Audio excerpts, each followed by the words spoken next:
है हिंदू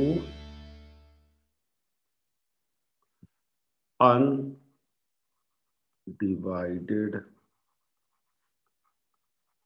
फैमिली। थोड़ा copy pencil निकाल लीजिए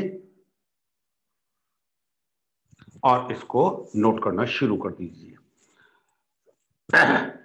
क्या होता है ये हिंदू अनडिवाइडेड फैमिली? पूरे विश्व में, पूरी दुनिया में इंडिया, भारत एकमात्र ऐसा देश है जो कि इस तरह का बिजनेस स्ट्रक्चर हम लोगों को प्रोवाइड करता है। इसमें क्या होता है, लगातार तीन पीढ़ियां, तीन जनरेशंस इसकी मेंबर बनती। कैसे बनती? सपोज एक दादाजी, इनके अंडर में 4 बच्चे,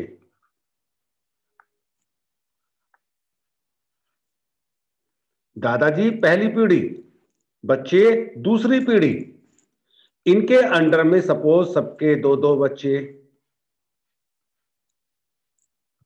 A B A B A B A B. ये सभी व्यक्ति, तो ध्यान से समझिएगा, ये सभी व्यक्ति वास्तव में क्या होगा, एक common platform HUF, Hindu undivided family के मेंबर्स कहलाएंगे, जो कि HUF की प्रॉपर्टी के सुओ मोटो, अपने आप ऑटोमेटिकली बाय बर्थ मेंबर हो जाएंगे। मेंबर मतलब मालिक, मतलब इस परिवार में जब भी कोई बच्चा पैदा होगा ऑटोमेटिकली वो इस HUF यानी कि हिंदू अनडिवाइडेड फैमिली का मेंबर बन जाएगा। कानून की निगाह में ये सब व्यक्ति, ये सब व्यक्ति अपनी एक अलग एंटिटी भी रखेंगे। ये सब अलग भी हैं, सेपरेट एंटिटी, और इन लोगों की अपनी एक HUF के साथ में भी एंटिटी होगी। यानी कि कानून की निगाह में ये सब लोग एक होते हुए भी अलग अलग भी हैं। मिस्टर ए, ये जो व्यक्ति है, ये कहीं पर जॉब भी कर सकता है, अपना पर्सनल बिजनेस भी चला सकता है, लेकिन साथ में दादाजी के बिजनेस का भी मेंबर बना रहेगा। ध्यान रखिएगा इस चीज को। तो हिंदू अनडिवाइडेड फैमिली क्या हुई? इसके अगर हम इसको डेफिनेशन के तौर पर लिख लें, HUF लिख लेंगे इसको, HUF is that form of business, HUF is that form of business which is owned, and carried,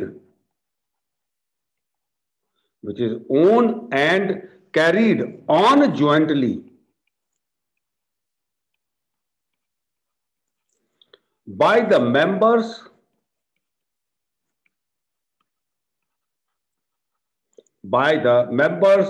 of the HUF. HUF मतलब Hindu undivided family. The business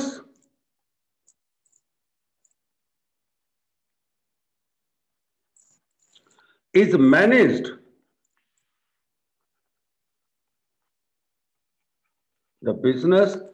managed by the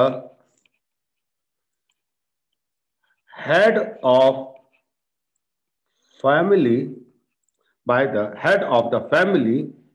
and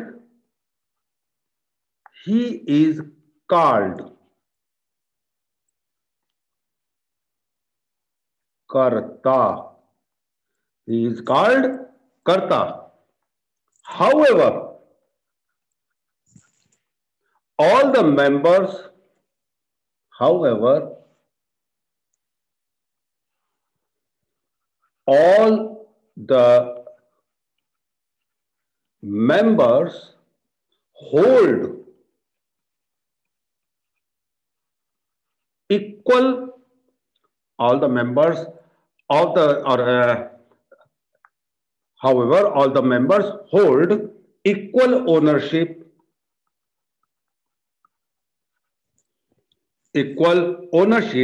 over the property, यानी कि संपत्ति के ऊपर सबका बराबर, equal, ये note करने वाली बात है, ये इक्वल राइट होगा। तो इसके आधार पर अगर देखा जाए,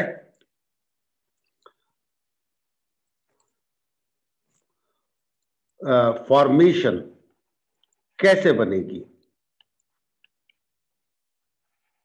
number 1 requires at least 2 male members to start।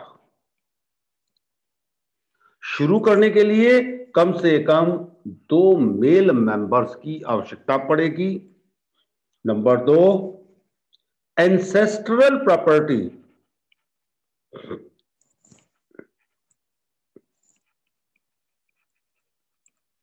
ancestral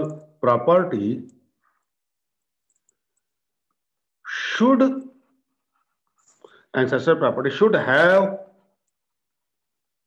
inherited by members।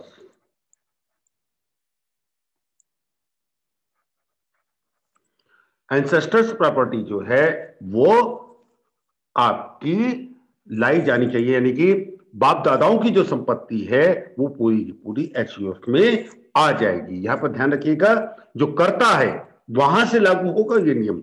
Number next क्या होगा? Any child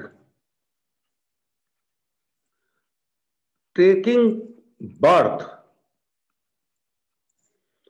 in that family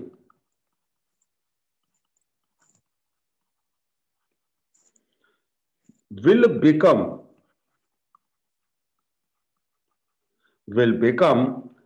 a member of HUF, will become a member of HUF automatically।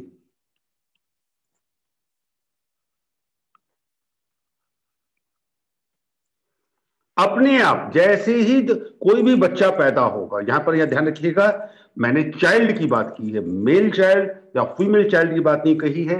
मैंने कहा जैसे ही कोई भी बच्चा पैदा होगा ऑटोमेटिकली वो एचयूएफ का मेंबर बन जाएगा। And number next, no formal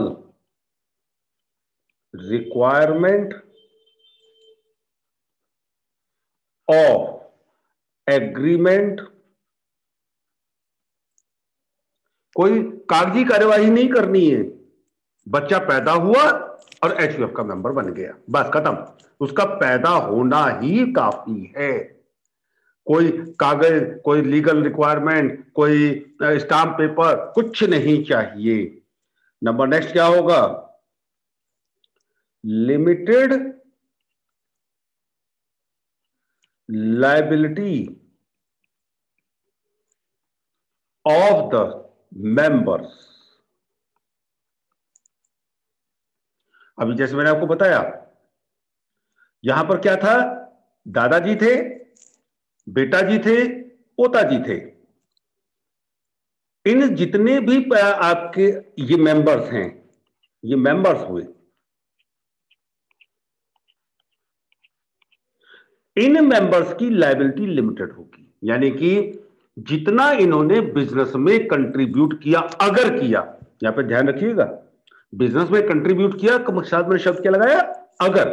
अगर कंट्रीब्यूट किया है और कल को कोई नुकसान हो जाता है, उस पूरे नुकसान को उनकी जो लायबिलिटी है, उन्होंने जितना पैसा इन्वेस्ट किया है केवल वहीं तक सीमित रहेगी। लेकिन ये जो कर्ता है, हेड ऑफ द फैमिली है, he has to bear all the consequences. जितने भी नुकसान होंगे उन सारे नुकसान को इसको बेयर करना पड़ेगा। यानी कि जो मेंबर्स हैं उनकी लायबिलिटी लिमिटेड होगी, ना कि कर्ता की। एंड नंबर नेक्स्ट क्या है, यानी कि इसको क्या लिखेंगे, कर्ता has limited liability, sorry, unlimited liability. कर्ता की लायबिलिटी क्या होगी, अनलिमिटेड होगी। एंड आगे क्या लिखेंगे, नंबर नेक्स्ट, कर्ता is the person having full control over the business. कर्ता ही एकमात्र ऐसा व्यक्ति होगा जिसका पूरा कंट्रोल होगा किसके ऊपर, बिजनेस के ऊपर। एंड नंबर नेक्स्ट क्या होगा, minor will be responsible for benefits only। यानी कि अगर किसी प्रकार का कोई फायदा हो रहा है तो माइनर जिम्मेदार होगा, अदरवाइज माइनर की कोई जिम्मेदारी नहीं होगी। याद रहेगी ये बात को। यहां पर एक चीज का ध्यान रखेंगे, इसको कहते हैं ए minor binds others but can not be binded. क्योंकि कानून एक माइनर को, एक अवयस्क को एक सुरक्षा कवच देता है कि तुम बच्चे हो, इसलिए तुम्हारे साथ विशेष प्रिविलेज दिया जा रहा है कि आप झूठ भी बोल सकते हो, आप किसी कानून के तहत जिम्मेदार नहीं ठहराए जा सकते। यहां पर किसी कानून का मतलब आईपीसी को छोड़ करके, ऐसा नहीं है कि आप चोरी चकारी करके आएंगे सजा मिलेगी, लेकिन वो सब कुछ नहीं होगा जो एक एडल्ट के साथ में होगा। तो minor will be responsible for benefits, अगर कोई फायदा हो रहा है तो जरूर इसमें होगा, अदरवाइज हम उसको जिम्मेदार नहीं ठहरा सकते।